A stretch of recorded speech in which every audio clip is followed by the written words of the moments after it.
Hey, look, man. It's your boy GSECAPONE. Smash that like and sub on. Shout out to EOS 1090 Jake. Uh, Bringing Bandman over so they could go over his paperwork. I seen him pull up and shit.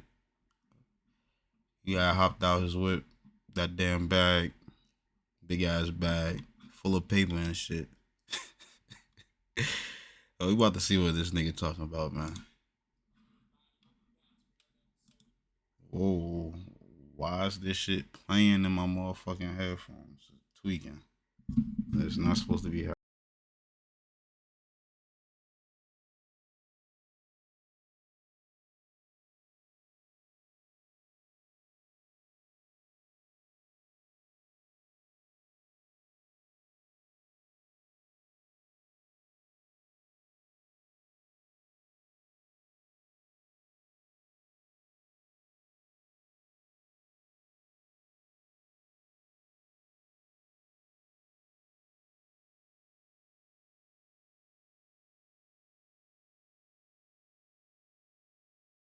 Arrested, eventually sentenced to 40 years in federal prison. I went to USP Big Sandy, one of the most dangerous prisons in the country. I would become a jailhouse lawyer, one of the best in the system. And I wrote the first compassionate release motion in the country to ever win. Also wrote the first articles about how people can get out. Man, smash that like and sub button, man. Men and women get out. Thousands and thousands of people have gotten out on compassionate release based on that argument. But anyway, 1090 Jake had reached out to me, asked me for a little bit of help on navigating the federal court pacer so that he can bring you this exclusive video. I helped him out with that. Not that he needed much, but anyway. Yo, I've been waiting to hear this shit because Bandman, he done said so much, like, he done showed so much shit on the internet and shit, bro. And it's like, yo, are you trying to get niggas locked up to get niggas off your back? Like, do y'all got some type of business going on? Because you did get locked up, my nigga. And if you out here telling kids to do what you doing, bro, that mean you got some type of business going on. And police just getting money. The system just getting money, bro. And this is why I hope he ain't snitch, man. I hope he didn't, because if he did, journalism, man, definitely appreciate you. Yeah, he done up. TV, check us out. You might like what we do. Now, I reached out to Chaz specifically for his expertise with the federal system, and as y'all know, I linked up with Bandman Kevo in Miami. I hope he didn't. He bought the paperwork. His paperwork. But like, nigga, it was more paperwork than that. Where the fuck the rest of the paperwork at? I guess that's the important shit, huh? And I tell y'all, I hope he read. I hope they looked over all that shit. Cause nigga, it was more paperwork than that. Nigga, that bag was big, nigga. It was a big bag. That was not all the paperwork. I don't know if he tried to bring other niggas' paperwork in. I don't know, but what he got in his hand, that wasn't it. That wasn't all of it. Videos I cover, I don't ever go off the paperwork that's given. I go off the paperwork that I find. Ah, facts. See? I like him. That's even better, nigga, cause bruh, about to say, nigga, why the hell that paperwork looks so little, man? Bro had a big ass duffel bag or some shit. Like he done went to the mall and had a fucking coat inside that shit or something. How much paperwork? That shit like it's about to bust out the bag. 5, it's called card cracking, and it is the latest scam. The defendants deposited fake checks, and then the money was withdrawn before the bank noticed. What the defendants are selling is a fast money lifestyle to attract, I'd say, younger folks who are looking to make a quick buck. Yo, I hope. See, that's what I'm saying. Hope he not doing that, bro. That mean Money Man doing the same shit, bro. 7th, 2014. A special agent. And that's fucked up, bro. That's like preying on children, bro. Like, what the fuck? A 3-year federal investigation into the world of cracking cards, a nickname given to a specific method of bank fraud. Suspects would deposit counterfeit checks into bank accounts belonging to third parties who willingly or unwillingly surrendered their debit cards and pins. The suspects would then use ATMs to they got 16-year-olds out here, like, don't even, like, that shit is crazy. Like, the suspects now had the money, usually giving a percentage to the third. He had like a 15-year-old up there asking him questions and shit about this shit. Like, bro, do you know this nigga is not even 18 yet, bro? Let this nigga turn 18 first. Let him find the information the hard way. At least it might take him some time. He might find that shit later on in life or something, but probably be too late. Nah, you won't be trying to tell a nigga, hey, see, look, man. Let me just stop until find out, see if he's snitching or not. Who would deny Cause can't be doing this to him, you tell him. Withdrawals or purchases. That's my The purpose third of going party over would this play the video. victim, or the bank would suffer the monetary loss. The federal investigation. Cause I learned shit from this nigga, but the thing is, like, why you teaching people this shit? What is the purpose? Are you on some fuck the system shit, or you trying to build up help the police and the system build up some type of business so they keep getting money off this and lock niggas up and yeah. Would unravel a conspiracy of fraud committed from August of 2011 to September of 2013. Within the city of Chicago, a group of men who called themselves the Rack Boys would become the main targets of the investigation. Shit, right, boys? Affiliated niggas, man. That rich ass cash crew. That's what that shit stands for. If you niggas didn't know, rich ass cash crew. The Rack Boys would make themselves known. Why he say that like that nigga a snitch, bro? They shared multiple videos displaying large amounts of cash, luxury vehicles, and expensive items. They'd make their affiliation known by wearing clothing with Rack Boys written on it and writing the group's names in their social media profiles. But pertaining to the federal investigation, 4 members of the Rack Boys were being observed through the surgical eyes of the FBI. They were identified as Kevin Ford, Cortez Stevens, Stephen Garner, and Mikkel Smalley. Additionally, dang, boy, jaw big girlfriends as were found hell. themselves Like, he guilty got by not only hella the jaw break. Like, bro, what? Nah, I ain't gonna go back. but participation. Kevin Ford, a then 26-year-old African-American male with no known employment history, was Mans living look in a like luxury Quagmire condo and in shit. downtown Chill. Chicago and paying over $4,000 He had a that month. Quagmire gin. Like you about to say More commonly known giggity as giggity. Bandman Kevo, his Facebook would The indicate fuck? he worked as a rapper, and music videos posted. One of the most feared heavyweights in history. Alright, come on, man. That's tomorrow. I'm gonna watch that. That live pay-per-view tomorrow. Yeah, I got a pay-per-view already on my shit. Yeah, Displaying I can watch and all of rapping that. about cash, cars, and expensive clothes.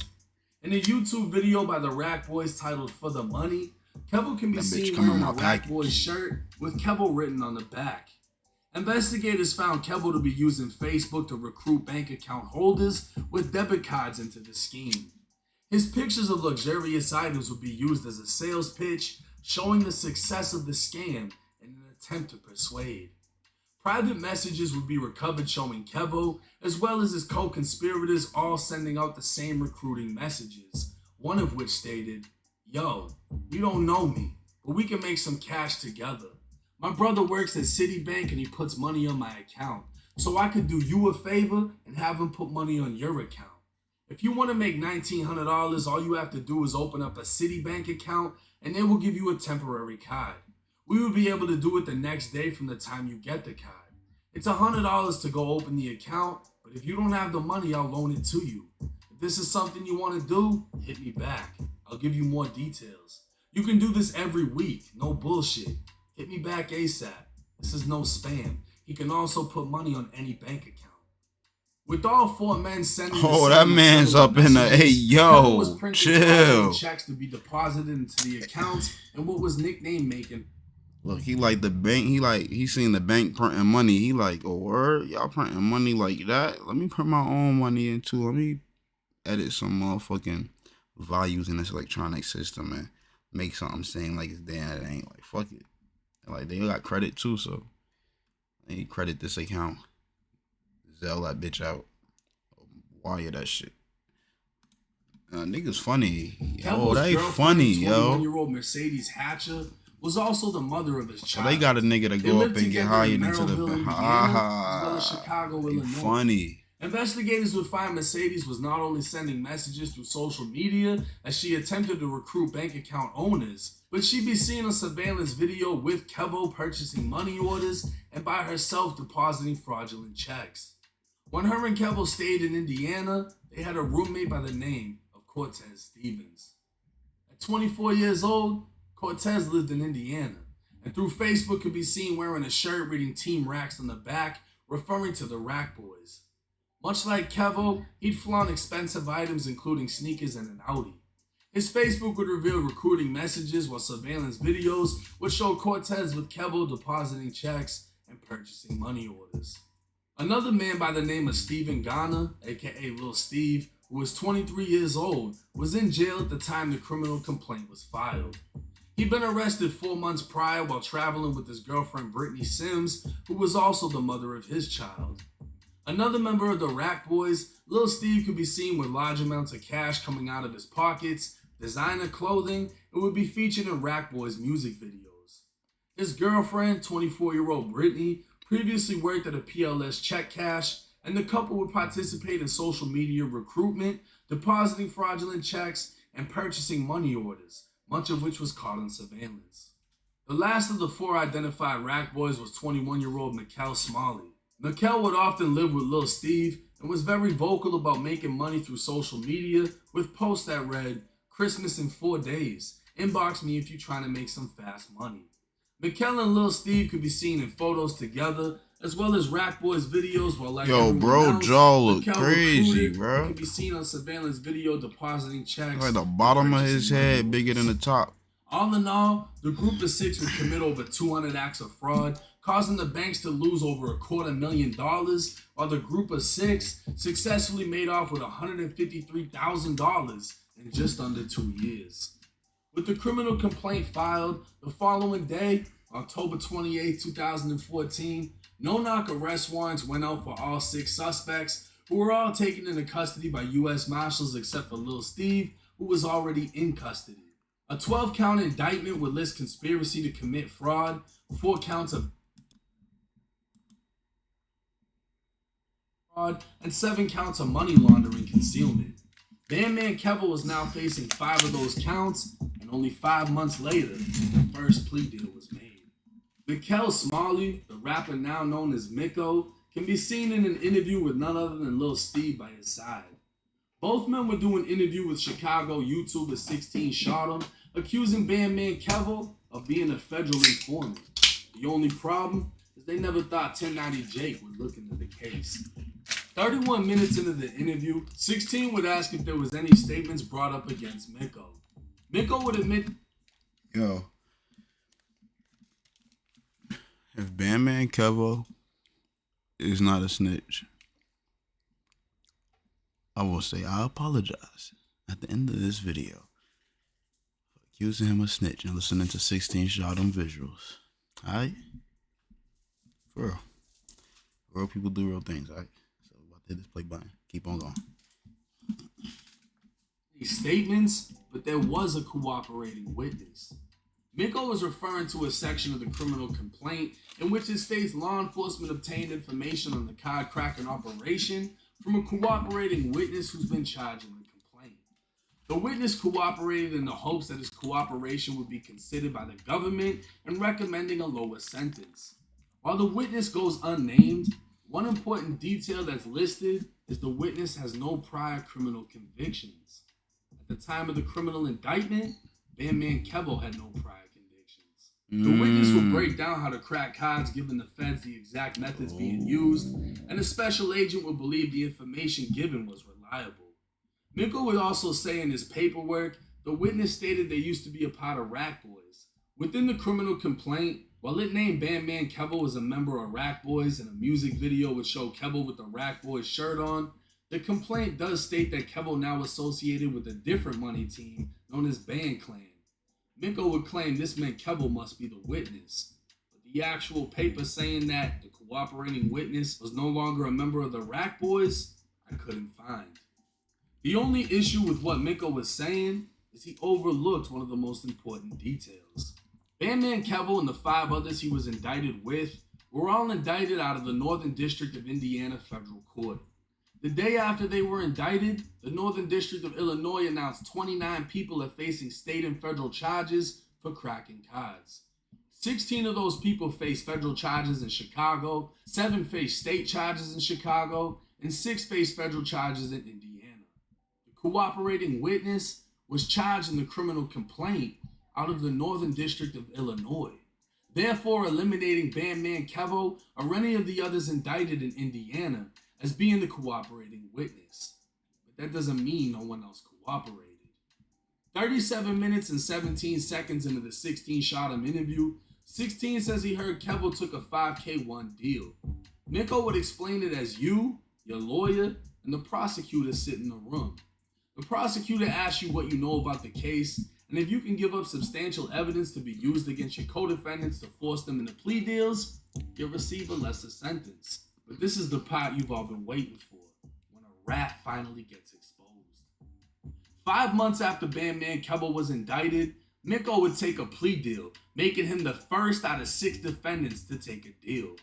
He would plead to conspiring to commit bank fraud, and on page 4 of his plea deal, would agree to cooperate fully, truthfully, and candidly with the United States government, including discussing all knowledge of criminal activities and testifying before any grand jury, hearing, trial, or proceeding. In exchange, the prosecutor will advise the courts of the value of his cooperation and would dismiss count 4 of the indictment. Within Miko's sentencing memorandum, on page 3 it states Miko was the first to plea out, and his plea includes a cooperation clause. Damn. It also states a month after he pled out, Brittany, Lil Steve's... I got a question for you. That's crazy, bro.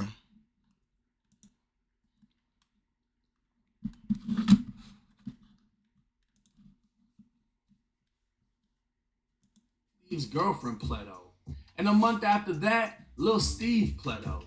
On page 8, it states because of Miko's cooperation, he expects the government will be filing a 5K1 motion to reduce his sentence, and that his plea led the other 2 defendants to pleading out.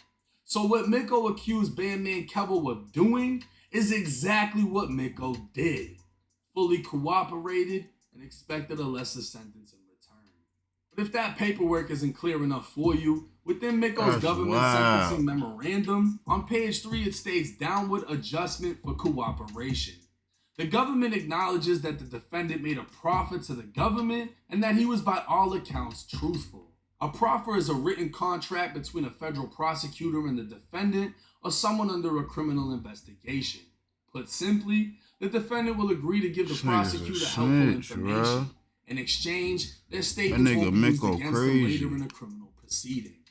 Additionally, the government would note that the defendant was the first co-conspirator to acknowledge his guilt and tender a guilty plea. Defendant has consistently indicated a willingness to testify against his co-defendants. The government believes the defendant's cooperation was instrumental in getting other co-conspirators to cooperate with the government and enter guilty pleas. Miko, the main one accusing Bandman Kevo of being an informant, is a certified federal rat. Brittany's paperwork would state she pled guilty without any form of cooperation other than admitting her role in what took place. Her boyfriend Lil Steve would be next to plea out, and on page 4 of his plea agreement, he'd agree to cooperate and testify the same as Miko did. In exchange for his guilty plea and cooperation, the government agreed to dismiss counts 2, 4, 9, and 10 of the indictment. On Call him page Miko 4 of Lil Mills. Steve's government sentencing memorandum, it states he made a proffer, and based on his cooperation, the government supports a reduced sentencing and 5K1. So both Miko and Lil Steve sat in front of 16 shot him, accusing Bandman Kevo of snitching for a deal when both of them cooperated for the same damn deal. And so far, Lil Steve's girlfriend is the only one that kept it gangster. But this isn't all. Lil Steve, or Steven, would also go as far as writing a letter to the judge. Your Honor, I am writing you this letter because it's important to me that you know who I really am and where I have come from in my life. But more important, I want you to know where I am headed with my life. Your Honor, I grew up a blessed child, raised in a home with both parents. mother, and father, whom instilled in me on how to be a law-abiding citizen, as well as an honorable and respectable young man. In my childhood days, my mom was a paralegal and my dad was a Cook County sheriff. And even then until now, with my dad being my role model, I once had a dream of following in my father's footsteps and becoming an officer. There's no way Growing this up and hearing my nigga. parents conversing about all the bad things happening in the world, my heart was set out to be a part of making changes and also a part of saving lives. And if y'all want to read the rest of that sappy shit, y'all can just go back, pause it, and keep on reading. With Miko and Lil Steve cooperating, Brittany, Mercedes, and Cortez would plea out without cooperating, other than admitting to their own roles, which essentially is the definition of pleading guilty. But what about Bandman Kevo? According to Kevo's plea deal, he pled guilty to 1 count of conspiring to commit bank fraud, and in exchange for his plea, the government would drop counts 3, 6, 7, and 12. As part of Kevo and Cortez's plea deals, they'd also agree to pay $141,919 in restitution and forfeit a Maserati and Audi that were purchased with funds illegally obtained. Now with Kevo's government sentencing memorandum is where we see the difference between Kevo, Miko, and Lil Steve.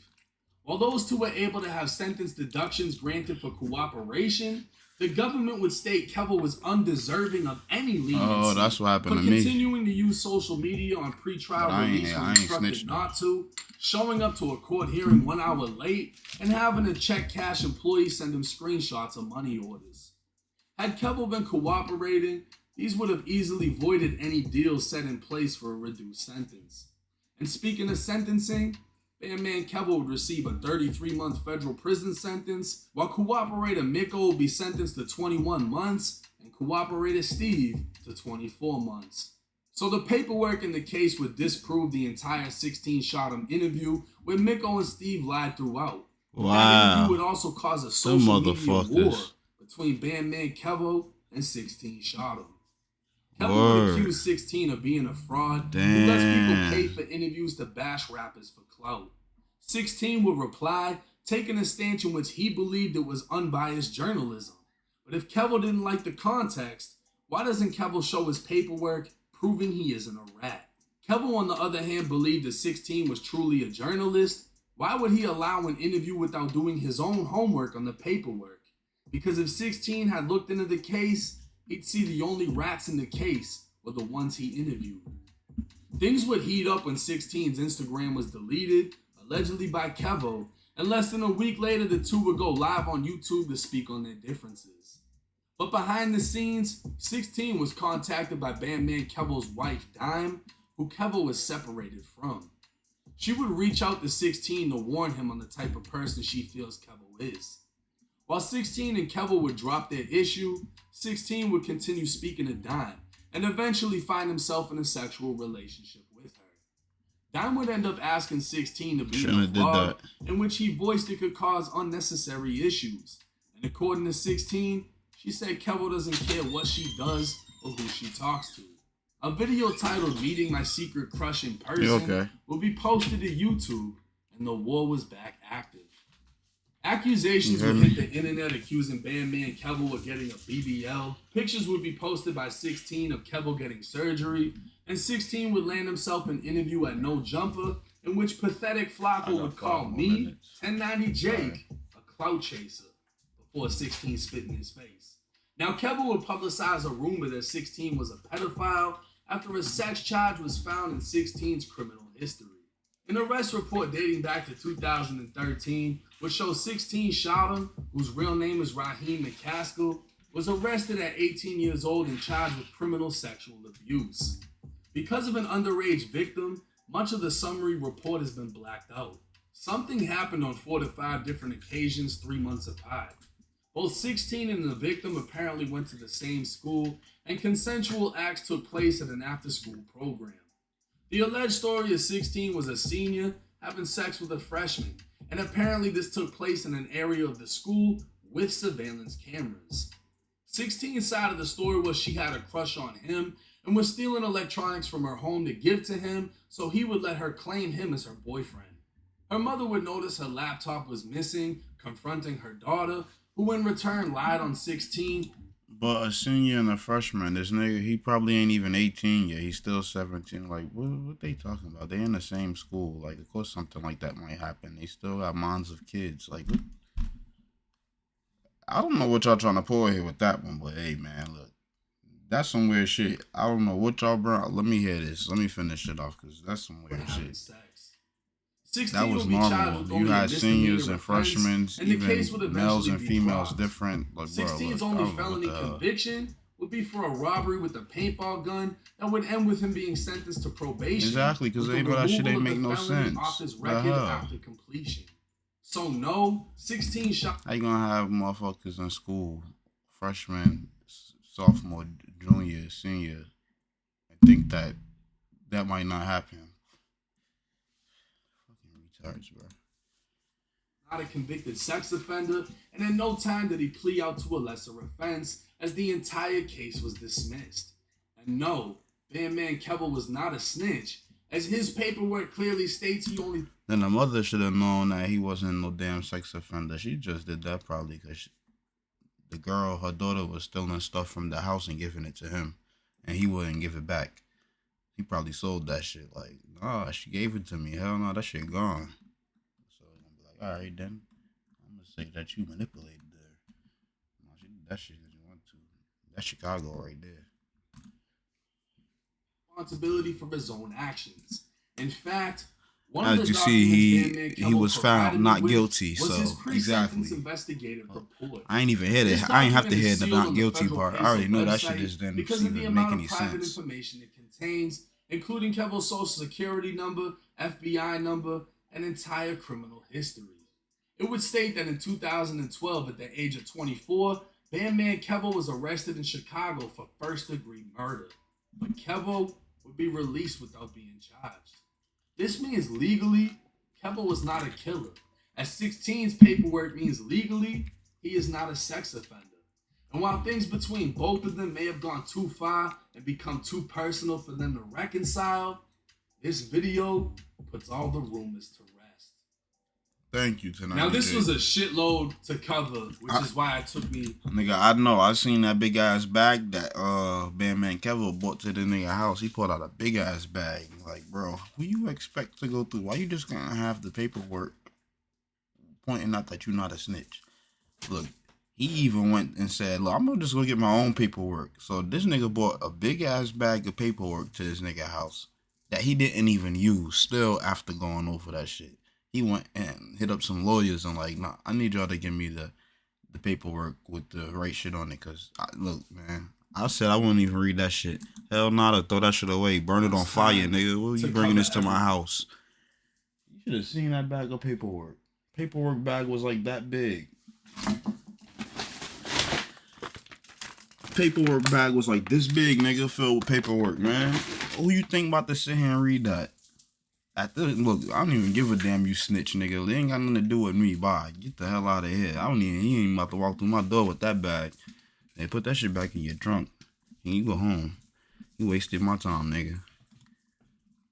And the thing about it was all out of order. Papers was everywhere.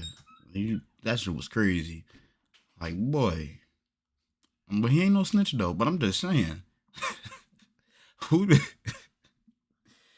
Ah, boy, he's like, I'm gonna bring you everything. Like my nigga. Bandman funny, but yeah, I apologize to Bandman Kevo, man, for saying he a snitch and he ain't a snitch, man. 16 shot him, boy. You need to stop doing that, man. You ain't no pedophile either, but still, look. Don't be spreading no false news like that, bro. Niggas gotta wear that jacket. When these niggas snitch, man, they gotta wear that snitch jacket. Can't be putting a jacket on nobody. They ain't snitch, man. Can't be doing that. That's fucked up. Niggas lose their lives for that shit. Especially in Chicago. You know how that shit rock. I met up with Kevo. I got to meet him. I got to get an idea on the type of person he is. And he provided me with a shitload of paperwork.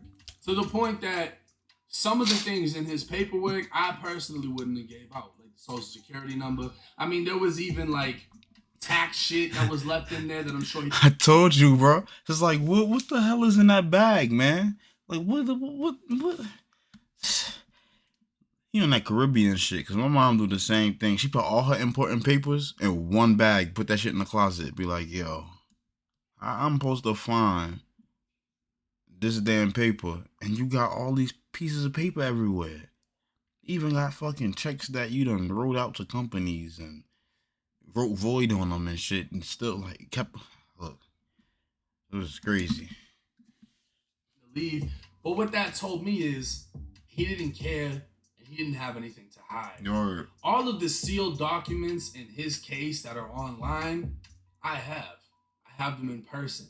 All the other documents that are online match what he gave me, meaning he didn't give me any fake bullshit.